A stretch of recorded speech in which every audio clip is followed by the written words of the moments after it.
Hey everybody, it's me, Josiah, the cynical Italian. In a past life, they called me DJ Raw. Why did they do that? Well, welcome to the first episode of The Raw Deal. We're going to talk about it. What you gonna do now? Now I'ma break it down just to tell a little story straight out the box from the gangster category.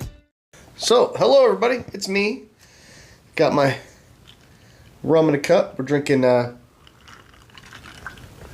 little Blue Chair Bay coconut rum tonight.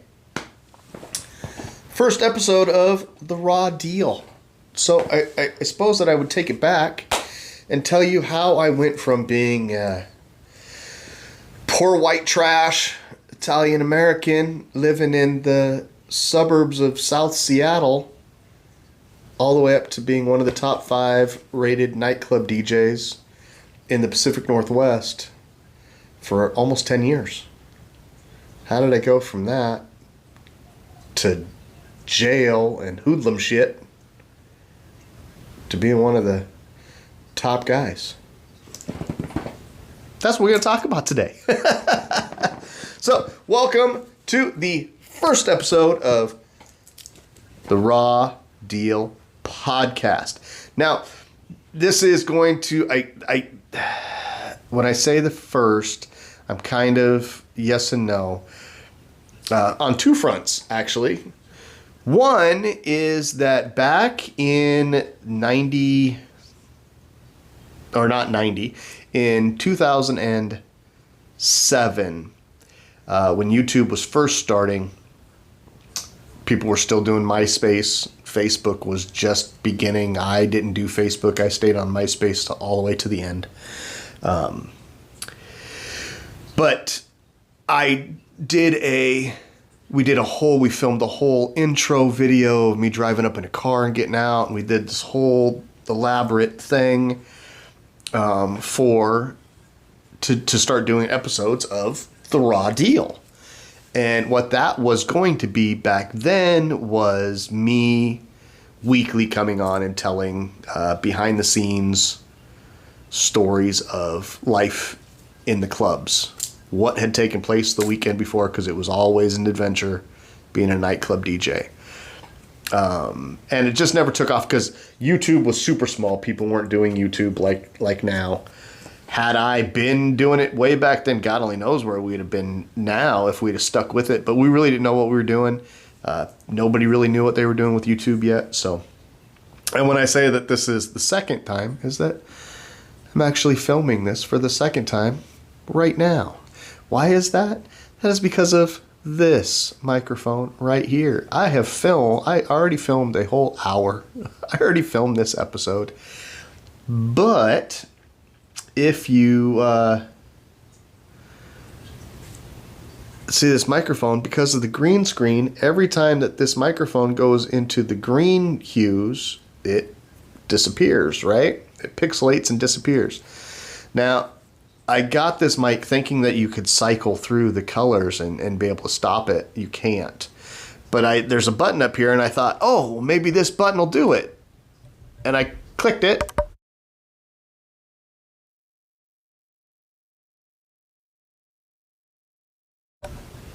That muted out the microphone. I didn't know that it muted out the microphone, so I recorded an entire 58-minute show with the microphone off. Yeah, that was me. So, anyways, that's where we are. And with this one, I forgot to turn my timer on, so I don't know how long we're running. I'm trying to keep the shows under an hour. Anyways, so The Raw Deal. Why was it that my nightclub persona was DJ Raw during my highlight of being in the nightclubs from 2000 until I really left it and retired in like 2012 for good. But it really started back in the 80s, and maybe it started even earlier in that. So when I said I was poor white trash, we were poor white trash. We lived in a teeny tiny little house I don't think it was 800 square feet. It was a tiny little thing. It had a little living room, it had a little kitchen, a bathroom, my parents' bedroom, and then my sister and I shared this room that really was an oversized closet off the kitchen, like a big pantry. It was big enough for a bunk bed and for us to get in and out and walk into the kitchen, and that was it. And that's where we lived. I remember we're not going to talk about that too much, but I remember like my dad, my real dad was trying to expand the house. So I know that outside the house you could see where they had put new foundation marking to do a big addition. It never got built. But as a kid, my mom, being Italian, my mom would make all of our dinners were made. We were poor. We didn't eat out. We didn't do restaurants. We didn't do fast food. We didn't do any of those things. My mom made everything, and my mom made everything by hand. So when we had spaghetti dinner, it wasn't going and getting that box of spaghetti out of the pantry. It was my mom sat all day long and all night and hand made from powder and flour and made dough and handmade all of her own noodles. There she had the cutters and the spinners and the presses, and man, as a kid I remember the best raviolis in the world were my mom's handmade raviolis. And I remember being 4 or 5 years old watching her make that stuff. And music is what the TV wasn't like TV is now, where everything's on television, everybody's watching TV. Back then, it was radio. I mean, our TV, we had the tiny little flip knob, black and white shit. There was nothing to watch on television. And so we would listen to the radio, and my mom would always have whatever the top 40 popular station was in the 70s playing. So it was that all of that 70s popular music is what played through my house every night while my mom was making dinner. That was life. Was to sit at the table and eat with the radio playing music.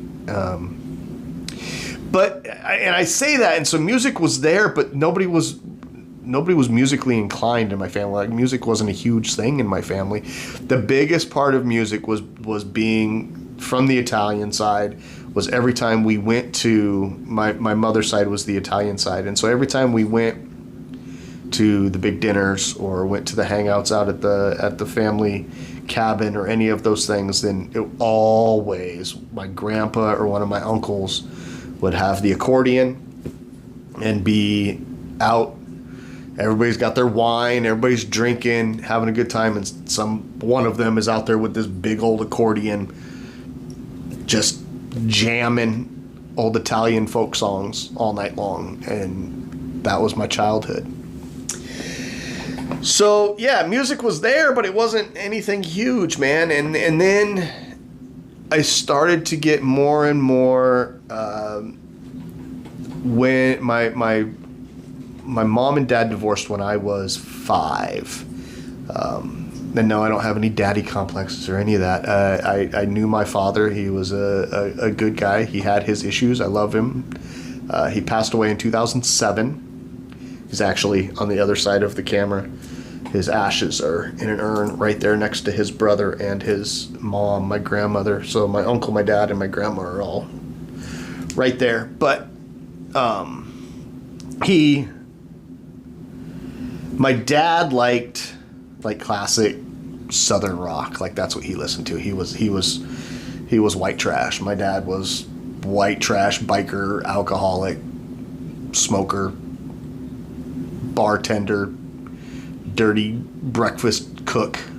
Like, that was my dad. Long hair, tall, skinny, long hair, scruffy beard, and just always happy. My dad was just happy. Loud, oh man, he had the goofiest laugh. But even my dad, music wasn't a thing. So nobody in my family really, music was, other than the Italian side, the old guys that would play the accordion stuff, right? And so then in the 80s, my mom remarried. And my stepdad has always been a very tech savvy. Always got to have all the new cool gadgets. Always got to have the new good stuff. So we moved out of the little shack. We moved into a nicer, bigger house. Things were looking up. We were still kind of poor white trash, but my mom had a great job her whole life. So we were never like broke, poor, living on crumbs or anything like that. But we didn't go do stuff. We had bill money. We didn't have fun money. And my stepdad, hard worker, always had good jobs. Everybody was taken care of. We had what we needed to live, but we didn't have things for the fun stuff. The fun stuff just didn't happen in my house. But with that tech savviness, we had cable. He had to get us cable. Cable was created, so we had to have cable. We got to be the best on the block, so we got to have cable. And then MTV. And I remember the first time that MTV came on, and that was when I got hooked on music, and then I loved everything. I listened to everything but country. So I really am a connoisseur of all types of music from all ages, all eras. I love all of it except for country. But there's years of country, like the 90s country that came out. I liked that stuff, some of it, the super heavy popular, like Garth Brooks, Tim McGraw, that type stuff. That mainstream country music, yeah, of course, I've heard it all, and I dug it. I've partied to all of it and had a good time. But am I going to go slap country in a car? Nope. If I climb in a car, it's got country that was on, I'm turning it off or turning the channel. So, not doing the country thing. But anyways, so yeah, here I am, a young kid, having babysitters come over, and there was this one girl who used to come over. I can't remember her name, but this babysitter, and she always we'd always have MTV on. And so we're doing like lip sync contests and dance contests with the babysitter, just goofy shit that you did in the 80s when life was fun and young and innocent. And so, yeah. And back then, there wasn't CDs. This is before CDs, so this is tapes. And so you'd make mixtapes, but the way you made mixtapes was by listening to the radio with your boombox and waiting for a song to start, but you had to try to hit record as soon as the DJ stopped talking and hope that he didn't talk over a bunch of the song. But that's how you got songs and got your mixtapes. Unless you had money and you were going to the record store and buying new tapes and new records. We didn't have that kind of money. So we had an old record player in the house, and I remember when rap music started coming out and scratching and all that stuff, seeing all that stuff on MTV, I started getting interested, and I really wanted to know how they did that stuff. And so I took my stepdad's record player that I wasn't supposed to touch, and I took records that he had tucked away in the back corner, and I'm scratching God knows what kind of stuff. He had, I do remember, one of my very first remixes that I ever made myself was, if you walked in, it looked like I probably was going to burn the house down, because there was a record player and there was 2 or 3 tape players, and I'd figured out how to microphone rig them all into each other, so then I had one on the end that was going to record everything that I was doing. And so I was mixing with a record player and tapes. And so I had tape songs set up, and I was figuring out how to hit play and pause and scratch and do this and do all that to create a song. And I'm sure that it sounded like absolute shit. But I can tell you one of the first things that I ever mixed on a record player was the famous, historic JFK speech. My stepdad had that on record, had the JFK presidential speech on an album, and I mixed that with, I got on, with probably like 2 Live Crew or something super not PC, horrible, talking about bitches and hoes. And if you don't know who 2 Live Crew is, 2 Live Crew is who the whole movement of what you could say and get away with on an album. They said the most dirty, raunchy, outlandish shit you've ever heard in your life. not music that me as a 14, 15-year-old should have ever been exposed to, but I loved it and I soaked it in, and man, did I love it. And I sucked in that hip hop. But I also was a huge fan of things like The Cure and Duran Duran and Depeche Mode and Front 242 that had that deep techno-y stuff to it. And then the Miami bass stuff came in, and so then I got hooked on car audio, and then my brain was exploding with music, and just, this is all amazing and I love it. I want to be a part of this. But I can't play an instrument, so what the hell am I going to do? Well, that was when I met Zach. So in high school, the high school that I went to, every sporting event, if it was a home sports event, so a home basketball game or a home football game, there was a school dance after the sports event. Every time, so like twice a month, there would be a school dance. Zach was the school DJ. And back then it was that like the bigger schools, the schools with more money, and the bigger schools would do like live bands at their dances. Smaller schools would do student DJs, and that's what we had, and Zach was that guy. So I was a sophomore, he was a junior, and back then you're literally doing it off of tape players and some records.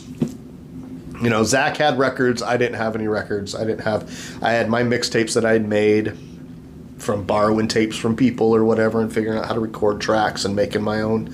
So I had stacks of mixtapes. And this is all up so I was born in downtown Seattle, Washington, and then my younger years were all right in the valley south of Seattle, in the Kent-Auburn Valley. And then we moved a little farther south to a tiny, my mom wanted to get us away from city life, and so she kind of wanted to do a little country farm. And so while my sisters, I have 3 younger sisters, all embraced the country life and horses, I rebelled against it. I was a city boy, was always going to be a city boy, and so I never conformed, I never fit in, I never wanted anything to do with any of that. But Zach was kind of more of a city boy, and my friends were all city guys and they had cars, and so we were never in that. We were always in Seattle or in Tacoma, Washington, or up in the valley getting in trouble. But Zach kind of took me under his wing and taught me the ropes of DJing the school dances. And so I did that with him through my sophomore year. And then junior year, I came in and we were doing it together again. And I became kind of popular and I was getting good at it. And Zach and I we're doing events at the dances. So now we're holding lip sync contests and we're holding dance contests and we're having a good time and I'm getting good at this. And I'm still Josiah, you know what I mean? There was no DJ names back then. It was just Josiah and Zach, the school DJs. And he ended up near the middle of his senior year, moved. His parents, he was always out at the coast. He was always out at the ocean. And they ended up moving out there. And so the DJing of the stuff got left to me. Well, now you got to realize that also we're in school where I don't care about school. I didn't care about school at all. I cared about partying with my friends and DJing. I didn't give 2 shits about grades, and I failed everything. I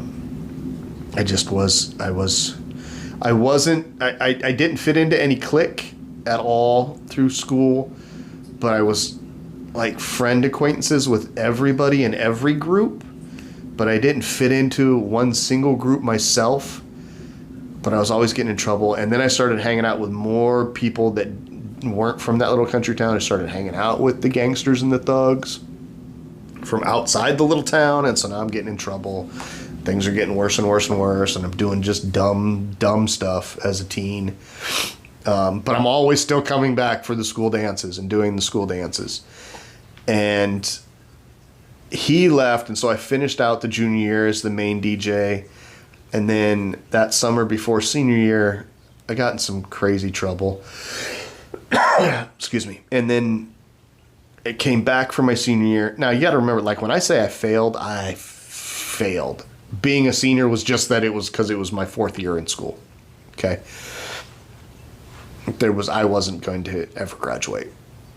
No way. I was not. There was just, graduation was not in the cards. Wasn't going to happen, but I was still going. But I'm still also drinking and starting to dabble with some drugs and definitely doing hoodlum shit. And about halfway through what was my senior year, my parents decided to move farther south to a bigger farm. They were really embracing the country farm life. And so we all kind of packed up and moved. I was 17. I didn't have anywhere else to go. Still living with my parents, you know what I mean? I had traveled. I had left. I had gone off and lived with my uncle, my mother's brother, a couple of times. And there are times, you know, it's one of those where there's things that you've done in your past and you look back and think, man, if I hadn't have pissed that away, my life would be totally different. I have that. You know, if I had not completely pissed away the opportunities that were given to me by my uncle, I wouldn't have been a DJ. I wouldn't be here on YouTube. I'd be a very wealthy person that was in the fashion industry, because that's what my uncle was a very prominent man in the fashion and clothing world. And he made a very big name for himself and made a lot of money and is very well off. And he gave me all the free opportunities to be right there with him. And I took it and ran with it and made more money than God at 15, 16 years old, but was 15 and 16 and didn't care. And pissed it all down the toilet. Just threw it away. What would have been a completely different life. A completely different life. I just pissed it away.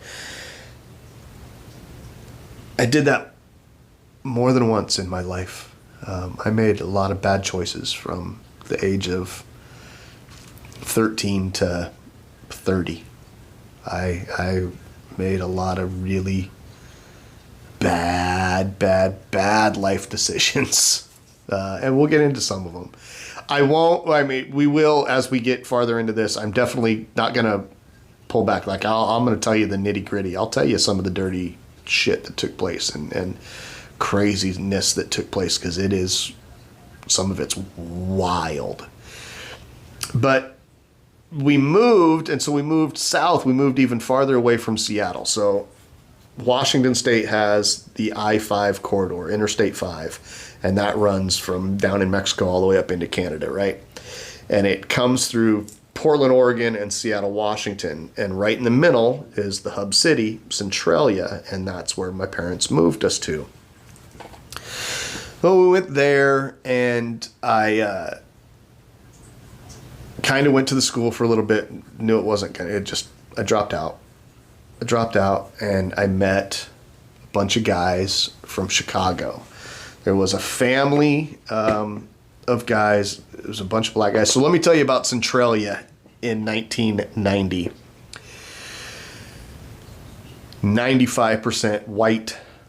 Maybe one or two black people lived in the town. A couple of Hispanic people. A couple of Asians that ran the Chinese restaurant. It is the whole county. It is a redneck, racist heaven. Especially back then. And there was this group of young guys that came into town.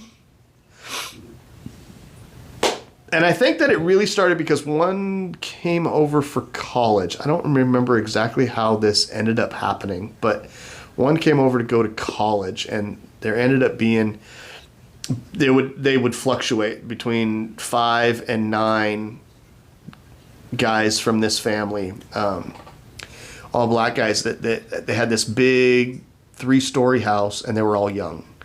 Big 3-story house, 6 bedrooms, and they would rotate. And so guys would head back over to Chicago, down into Mississippi and then back through Washington. And I became best friends with those guys and ended up moving in the house. And so I lived in this house with these guys. And this house became an absolute debauchery of over excess of everything. Alcohol, women, drugs, gangs, violence, parties. We had parties every week that were 50 to 100 people every week. And that was what happened when I went to Centralia. The music wasn't there. I didn't have that. I didn't have music. What I found was women, girls, parties, girls, and more parties, and lots more girls. And I became kind of a little man whore and a party hound, and lived in this house with 5 to 9 black guys that were all my best friends in the world.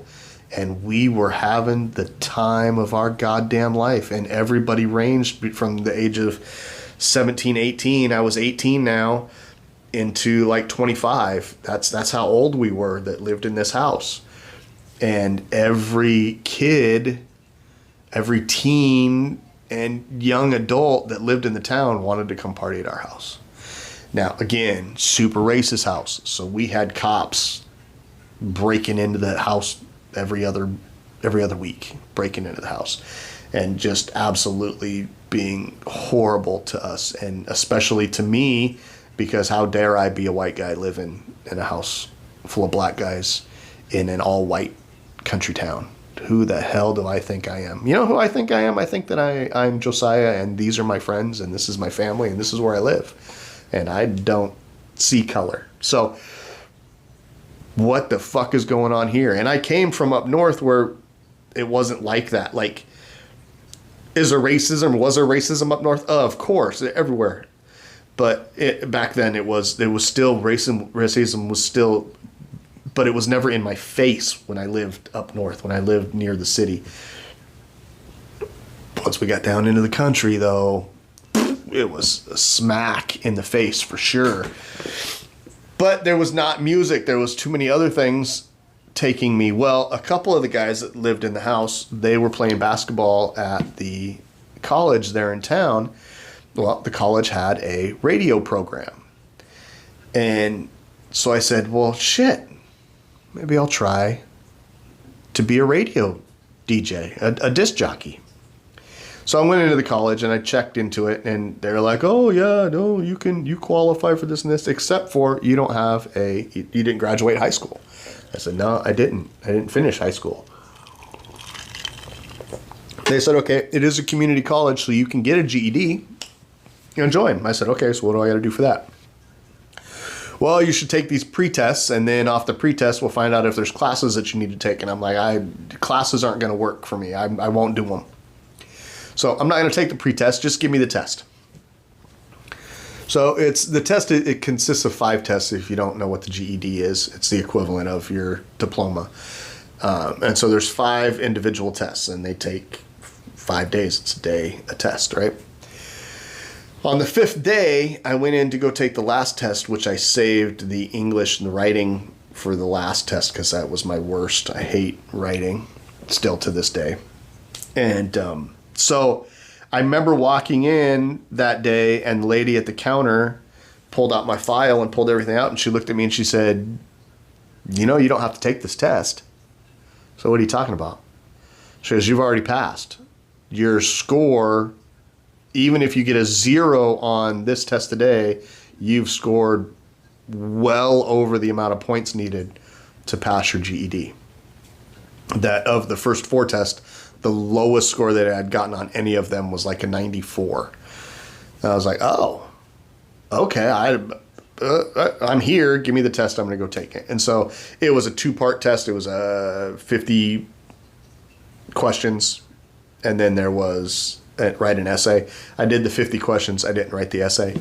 So I have no idea what I scored on that. It really doesn't matter. Obviously, it was below 50 because, I didn't get all the questions right, and I didn't write the essay. So, but anyway, you look at it.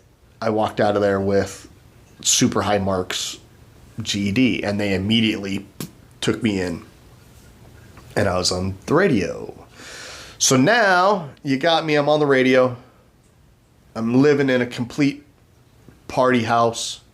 I've got women and drugs and gangs and shit all over me, but I'm still trying to take this music thing, this DJing thing kind of seriously.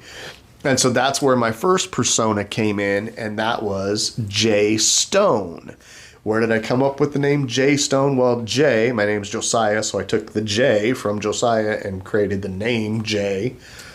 Stone was my great-grandma Stone, who I loved. Lived up in Seattle, and that's where we went. We went to her house every Thanksgiving, and we went up there for Seafair and the hydroplane races because she lived right on Lake Washington. And so I loved my Grandma Stone. And so I used her last name as Jay Stone, and so that was my DJ name. Now, they gave me, you go through classes for a while, and then finally you start slowly getting put on the radio and getting put on the air. Now, mind you, I'm getting in trouble and stuff when I'm not at school. But when I'm at school doing the radio, I didn't care about classes even at the college. I just wanted to just give me my radio time. And so I had Tuesday nights. I had a 2-hour show on Tuesdays. I had a 2-hour show on Thursdays. I had a 3-hour show on Sunday. My Tuesday and Thursday shows were, I had to play, it was a format show. And so you walk in and there's a list of songs I have to play. List of commercials that have to be played in what slots, and they're these big like old 8-track looking cassettes, and there's this wall of things, and you plug, play, and put everything in order and run them and play them, and you learn how to do all that, and then talk also. So Sunday they allowed me, my 3 hours was open, so I could bring in my own music as long as it was a 100% edited. Now remember, this is 1991, 1992. You couldn't say the word ass on the air, on the radio. Especially college, the FCC is 100% watching. You've got to be on your P's and QBDs because they're watching everything, and you're trying to learn how to be a legitimate on-air DJ. And so I'm doing my show and I'm having a good time and I'm enjoying, I'm loving it. I'm loving it. And then 2 of the guys that lived with us, they played basketball on the college team. They wanted to come in and do a special night. So I brought them in. It was on a Thursday. And they're on the air. We're having a great time. Everything's good. We got all kinds of girl groupies calling in, wanting to talk to me, wanting to talk to the guys. You know, now it's become date night and we're hooking up chicks to come over to the house and those types of things. Well, the guys drop some words and conversations about some things that should not have ever been on the air, and they went on the air. I got in trouble. I didn't get in trouble until the following Monday, and I remember going in and them calling me in and saying, listen, FCC and school board are unhappy with your Thursday night show. You're being reprimanded. You've lost Thursday nights. Your Tuesday night show has dropped to an hour.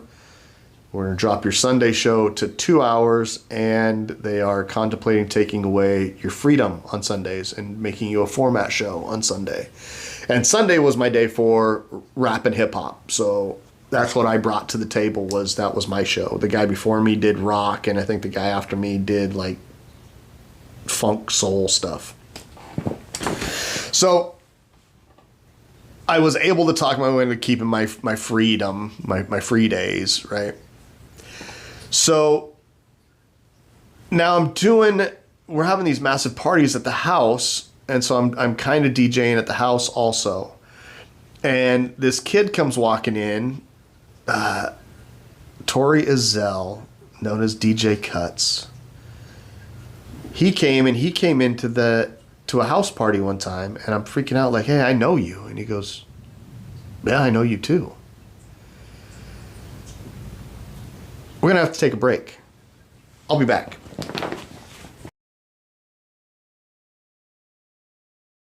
Oh, so sorry. So sorry. So sorry. I think they don't want me to make this podcast. Every time I get going, something. Like I said, I recorded an entire hour-long episode, all with the mic on mute. So we're doing this for the second time. But I had to just pause right there. I heard my son pulled up on his, he went and bought a new motorcycle, and so he was coming over to show it off. So I'm back. Where were we? House parties. So I'm on the radio. I got my boys. I've gotten in trouble. House parties. This guy that I knew, Tori Azell, came in and he was going to DJ a house party at our house one night. And I'm like, wait, I know you. Yeah, I know you. We knew each other from when we were younger kids up north. And he had ended up in this same small hick town too. And he was coming to party at our house because he was also a black kid. And this was the only place for him to go party because, again, completely racist area. He didn't hang out with anybody. He would go back up to Seattle and DJ with his brother, but he lived in this little hick town. Crazy that we had known each other as kids, and here we are back together again. So him and I are kind of DJing stuff at the house parties a little bit together, not really. But a little bit, and we're kind of pals, but he's got his own thing going on. Well, I am now partying back and forth, and I'm going back and forth to Seattle, not so much with Tori, but with just other people and my friends, and I'm doing the college thing. So now I've been in trouble. I've lost one of my shows. My other shows have been cut down. One time I am up in Renton, Washington, with some friends of mine, and these two girls that I knew that were strippers in Seattle, and I'm hanging out with them. We're having a good time. Well, they knew Sir Mix-a-Lot and his crew. We were going to go out and party with Mix. Well, I met Mix. I met all the guys. We started hanging out. I was partying with them every weekend. I was having crazy parties at my house down in this small little hick town during the week. And then on the weekends, I was going up into the Seattle area and hanging out with the gangsters and the artists and stuff up in Seattle. Well, I became kind of friends. I had this tape. I wish I still had it. I had a tape that Mix gave me that had songs and tracks on it from before he was famous. And there's versions of popular songs that you know from Mix-a-Lot, but there's the original versions that I had a tape of that are nothing like what you heard, and only a handful of people have ever heard those. And I had that tape, and I had it forever. I cherished that tape because it was awesome. And somewhere along life, I lost it. But at one time, I did have this amazing remix tape from Mix-a-Lot that I got from him personally. But you know, I knew the guys, and I got to kind of be friends with Kid Sensation, who was in his crew. And Kid Sensation had an album that was coming out, and he had a new song, and it was called 2 Minutes. Well, his big song from the album was called Back to Boom, because the Miami bass was coming in, and Sir Mix-a-Lot was big on using heavy bass beats. And so Kid Sensation's album has a ton of heavy bass beats. But he had this one song called 2 Minutes, and it was a speed rap because Kid Sensation fancied himself as what now is considered a choppa rapper. Kid Sensation thought that he was a speed rapper back then, and he had this song called 2 Minutes.